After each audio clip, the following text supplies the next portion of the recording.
16 अप्रैल 2023 को थाना कप्तानगंज अंतर्गत धंधारी गांव में एक ही परिवार के 3 लोगों की हत्या के संबंध में थाना कप्तानगंज पर एफआईआर नंबर 93/23 धारा 302 आईपीसी पंजीकृत किया गया था।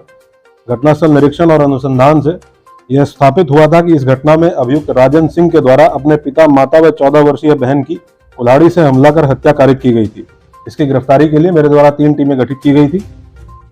आज 20/21 अप्रैल रात्रि में लगभग 12:15 बजे पुलिस मुठभेड़ के दौरान इस अभियुक्त राजन सिंह को गिरफ्तार किया गया है।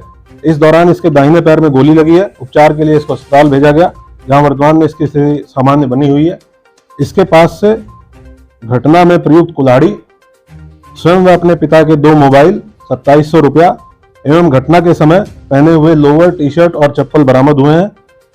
साथ साथ इसके पास से एक प्लास्टिक बोतल में पेट्रोल बरामद हुआ है, जिसका इस्तेमाल ये अपने जो कपड़े थे उनको जलाने के लिए इस्तेमाल करने वाला था। ये भी इसके पास से बरामद किया गया है। इससे 2 टीमों के द्वारा विस्तृत पूछताछ की जा रही है। अभी तक की पूछताछ से तथ्य प्रकाश में आए हैं कि 15 अप्रैल को इसी के गांव के एक व्यक्ति के यहाँ 2 बोरी गेहूं चोरी इसने किया था, जिसके संबंध में जब इसके पिताजी को शिकायत की गई, इसके पिताजी के द्वारा, माँ के द्वारा इसको डांटा गया।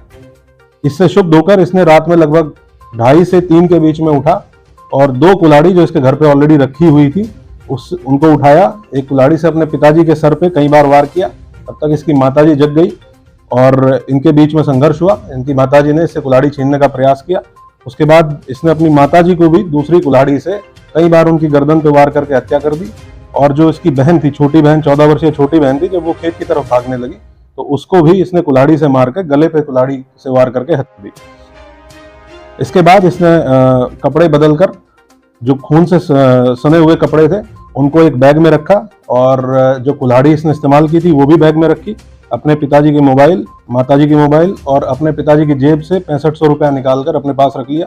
इसके पास एक कट्टा और कारतूस भी था जो इसने बैग में रखा। इस सारे सामान को इसने जाके गन्ने के खेत में छिपा दिया। इसका प्लान ये था, इसके बाद जो पूछताछ में इसने बताया है कि ये इसके बाद अपनी जो एक बहन बची हुई थी जो उस दिन शहर में मौजूद थी उसकी भी हत्या करने वाला था और ये जनपद आजमगढ़ वापस आया था। फरार होने के बाद जनपद आजमगढ़ वापस आया था अपनी बहन की हत्या करने के लिए। इसी दौरान ये गया था, उस बैग में जो इसका सामान रखा हुआ था, कट्टा रखा हुआ था, कुल्हाड़ी रखा हुआ था और उसके साथ साथ जो कपड़े रखे हुए थे उनको लेने के लिए पेट्रोल की जो शीशी इसके पास से बरामद हुई है उसके संबंध में इसने बताया है कि इसका इस्तेमाल इसको करना था। जितना भी साक्ष्य था, जो कपड़े बरामद हुए हैं, चप्पल बरामद हुई है, उन सबको जलाने के लिए ये पेट्रोल का इस्तेमाल करने वाला था। पुलिस मुठभेड़ के संबंध में जो घटना हुई है उसके संबंध में एफआईआर नंबर 98/23 धारा 307 3/25 आर्म्स एक्ट थाना कप्तानगंज पर इसके विरुद्ध पंजीकृत किया गया है। जो पूछताछ में इसने बताया है कि अभी एक जो बहन इसकी जीवित है उसकी हत्या करने की भी इसकी प्लानिंग थी और इस प्लानिंग के तहत ही ये फरार होने के बाद कई जनपदों में जाते हुए वापस आजमगढ़ आया था।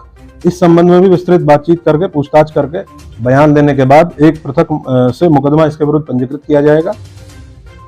ये बहुत जघन्य घटना इसके द्वारा अकेले कारित की गई। विस्तृत पूछताछ 2 टीमों के द्वारा इससे की जा रही है और इसके विरुद्ध कठोर कार्रवाई पुलिस के द्वारा इंश्योर की जाएगी।